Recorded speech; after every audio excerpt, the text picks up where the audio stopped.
സേനാപതി മണിതൂക്കാംമേട് ശ്രീ മഹാദേവ ക്ഷേത്രത്തിലെ മീനപ്പുണർദം മഹോത്സവത്തിന് തുടക്കമായി. 4 ദിവസങ്ങളിലായി നടക്കുന്ന മഹോത്സവത്തിന് SNDP യോഗം Rajakkad union president MP Sreekumar ഭദ്രദീപം തെളിയിച്ചു. SNDP യോഗം സേനാപതി ശാഖായോഗത്തിന് കീഴിൽ സ്ഥാപിതമായിരിക്കുന്ന മണിതൂക്കാംമേട് ശ്രീ മഹാദേവ ക്ഷേത്രത്തിൽ ആണ്ടുതോറും നടത്തിവരാറുള്ള മീനപ്പുണർദം മഹോത്സവത്തിനാണ് ഈ വർഷവും തുടക്കമായത്. 2-ാം തീയതി മുതൽ 4 ദിവസങ്ങളിലായിട്ടാണ് മഹോത്സവം നടക്കുന്നത്. കിരാതമൂർത്തി സ്വരൂപത്തിൽ നിലകൊള്ളുന്ന മഹാദേവന്റെ മീനപ്പുണർദം മഹോത്സവം നടത്തുന്നതിലൂടെ ക്ഷേമവും ഐശ്വര്യവും വന്നു ചേരുമെന്നാണ് വിശ്വാസം. ഇതിന്റെ ഭാഗമായി വ്രതാനുഷ്ഠാനത്തോടെ വിവിധ ദേശങ്ങളിൽ നിന്നായി നിരവധി ഭക്തജനങ്ങളാണ് ക്ഷേത്രസന്നിധിയിലേക്ക് എത്തിച്ചേരുന്നത്. കിഴക്കിന്റെ കൈലാസം എന്നറിയപ്പെടുന്ന ഈ മണിതൂക്കാംമേട് മഹാദേവ ക്ഷേത്രം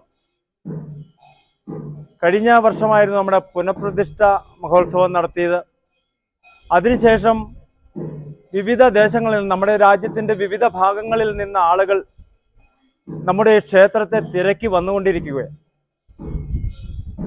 ദിനങ്ങൾ കഴിയും തോറും നമ്മുടെ ക്ഷേത്രം ഈ നാട്ടിൽ വളരെ എല്ലാവരും അറിയപ്പെടുന്ന ഒരു ക്ഷേത്രമായും അത് കിഴക്കൻ്റെ കൈലാസം എന്നറിയപ്പെടുന്ന കിരാതമൂർത്തി ഭാവത്തിൽ ഭഗവാൻ കുടികൊള്ളുന്ന ഈ ക്ഷേത്രം ഭക്തർക്ക് വളരെ അനുഗ്രഹമായി മാറിക്കൊണ്ടിരിക്കുകയാണ്.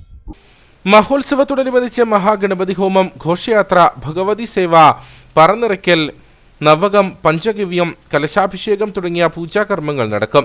ക്ഷേത്രം തന്ത്രി രാകേഷ് തന്ത്രികളുടെയും ക്ഷേത്രം മേൽശാന്തി M പുരുഷോത്തമൻ ശാന്തിയുടെയും പ്രജീഷ് വയലാർ ശാന്തിയുടെയും കാർമ്മികത്വത്തിലാണ് ചടങ്ങുകൾ നടക്കുക. SNDP Rajakkad union president MP Sreekumar, union secretary KS Ratheesh Kumar എന്നിവർ ചേർന്ന് ദീപം തെളിയിച്ചതോടെ മഹോത്സവത്തിന് തുടക്കമായി.